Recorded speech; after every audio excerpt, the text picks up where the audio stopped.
Vincent Malloy is 7 years old. He's always polite and does what he's told. For a boy his age, he's considerate and nice. But he wants to be just like Vincent Price.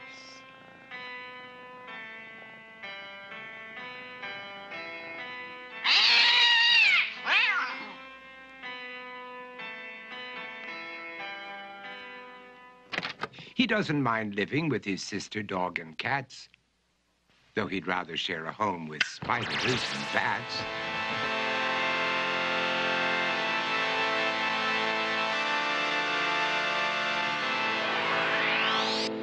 There he could reflect on the horrors he's invented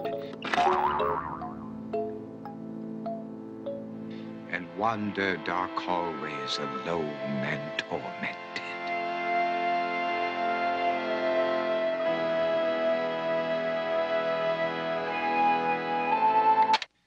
Vincent is nice when his aunt comes to see him, but imagines dipping her in wax for his wax museum.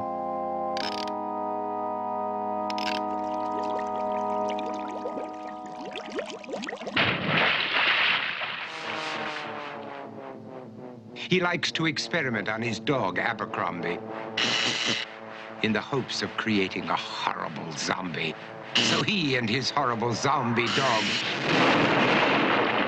could go searching for victims in the London fog. His thoughts, though, aren't only of ghoulish crime. He likes to paint and read to pass some of the time. While other kids read books like Go, Jane, Go, Vincent's favorite author is Edgar Allan Poe. One night, while reading a gruesome tale, he read a passage that made him turn pale. Such horrible news he could not survive, for his beautiful wife had been buried alive. He dug out her grave to make sure she was dead, unaware that her grave was his mother's flower bed. His mother sent Vincent off to his room. He knew he'd been banished to the Tower of Doom, where he was sentenced to spend the rest of his life alone with the portrait of his beautiful wife. While alone and insane, encased in his tomb, Vincent's mother burst suddenly into the room.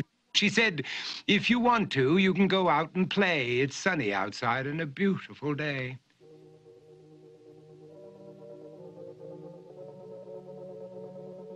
Vincent tried to talk, but he just couldn't speak. The years of isolation had made him quite weak. So he took out some paper and scrawled with a pen, "I am possessed by this house and can never leave it again." His mother said, "You're not possessed and you're not almost dead. These games that you play are all in your head. You're not Vincent Price, you're Vincent Malloy. You're not tormented or insane, you're just a young boy. You're 7 years old and you are my son.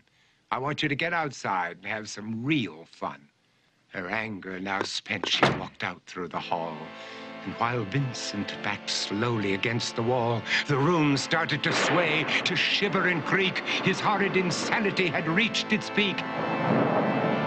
He saw Abercrombie, his zombie slave, and heard his wife call from beyond the grave. She spoke from her coffin and made ghoulish demands, while through cracking walls reached skeleton hands. Every horror in his life that had crept through his dreams swept his mad laughter to terrified screams.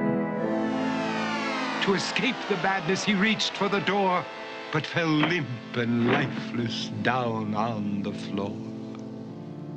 His voice was soft and very slow as he quoted The Raven from Edgar Allan Poe.